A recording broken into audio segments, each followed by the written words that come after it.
বকেয়া বেতনের দাবিতে রাজধানীর মহাখালী তেজগাঁও সড়ক অবরোধ করে বিক্ষোভ করছেন পোশাক শ্রমিকেরা।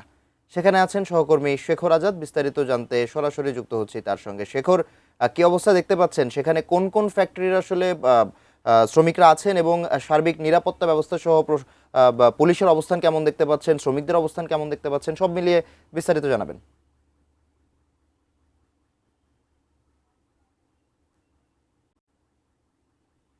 সহকর্মী শেখর আজাদ আছেন তেজগাঁওতে। মাহাতি, এই এই এই মুহূর্তে আপনারা দেখছেন যে তেজগাঁও এবং মহাখালীর যে হচ্ছে রোড, সেই রোডের হচ্ছে নাসা গ্রুপের নাসা যে কোম্পানি আছে সেই কোম্পানির সামনে, ঠিক লাভ রোডের মুখে, 7 রাস্তা থেকে ঠিক একটু সামনের দিকে আগায় আসলে পারেই লাভ রোডের ঠিক মুখেই শ্রমিকরা তাদের বেতন, বকেয়া বেতন পরিশোধের দাবিতে তারা আন্দোলন করছেন। এবং আপনাদেরকে জানিয়ে রাখি, সকাল 10:15 থেকে তারা আসলে এই আন্দোলন চালিয়ে যাচ্ছে এবং এখন পর্যন্ত আমরা দেখছি যে পুলিশের পক্ষ থেকে তাদের সাথে কথা বলার চেষ্টা করছে। আমরা দেখছি যে ব্যাপক পরিমাণ পুলিশ এখানে মোতায়েন করা হয়েছে। পুলিশের পক্ষ থেকে আমরা দেখেছি যে তাদের যে প্রতিনিধি আছে তাদের সাথে বারবার কথা বলার চেষ্টা করছে, বারবার তাদের সাথে নেগোসিয়েশনের চেষ্টা করছে, কিন্তু এখন পর্যন্ত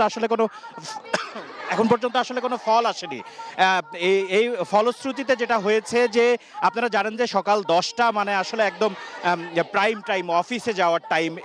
এই গুরুত্বপূর্ণ একটি রাস্তার পুরো হচ্ছে 2 সাইডে প্রায় 2 কিলোমিটার রাস্তার গাড়ির যানজট আমরা লক্ষ্য করেছি এবং এখন পর্যন্ত শ্রমিকরা তারা এখানে ঠাই বসে আছে এবং তারা বিভিন্ন ধরনের স্লোগান দিচ্ছে।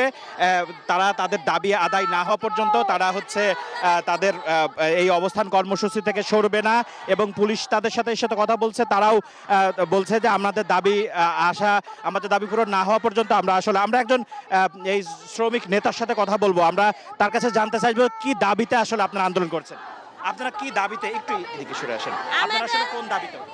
আমাদের দাবি হইল আমাদেরকে কুরবানি ঈদের সময় ছুটি দিছে, যে তখন আমাদের একটা বেতন আর বোনাস দিয়ে ছুটি দিছে। আমরা ওই বেতন পাইয়া ঘর ভাড়া, বাচ্চার স্কুল বেতন, দোকান বাকি সবকিছু দিছি। বোনাসের টাকা দিয়ে আমরা বাড়িতে গেছি, এখন বাড়ির থেকে আসছি। এখন তো আবার মাসের 16 তারিখ আমাদের বেতন মানে ঘর ভাড়া, বাচ্চার স্কুল বেতন, মাদ্রাসার বেতন সবকিছু দিতে হইতাছে। কয় মাসের বেতন আপনাদের? আমরা 1 মাসের বেতন পাবো, আর বকেয়া 1 মাসের বেতন, আবার ছুটির টাকা আমরা 3টা পাবো, বুঝছেন? আর ওনারা আমাদেরকে না বইলা যে ফ্যাক্টরি বন্ধ করে দিছে, তালা মাইরা দিছে। এখন আমরা 4 মাসের বেতন পাবো না। একটা ফ্যাক্টরি বন্ধ করতে কি কি নিয়ম কারণ আছে, ওনারা সবকিছু দিয়া আমাদেরকে বিদায় করবো। ওনারা তো আমার কোনো কিছুই দেয় নাই। আমাদেরকে 4 মাসের বেতন দিব বকেয়া, মানে আমরা যে 10 বছর চাকরি করি, 5 বছর চাকরি করি। বন্ধ কবে থেকে পাইছেন আপনারা? ঈদের পর থেকে? হ্যাঁ, ঈদের পরের থেকে আমাদেরকে বন্ধ।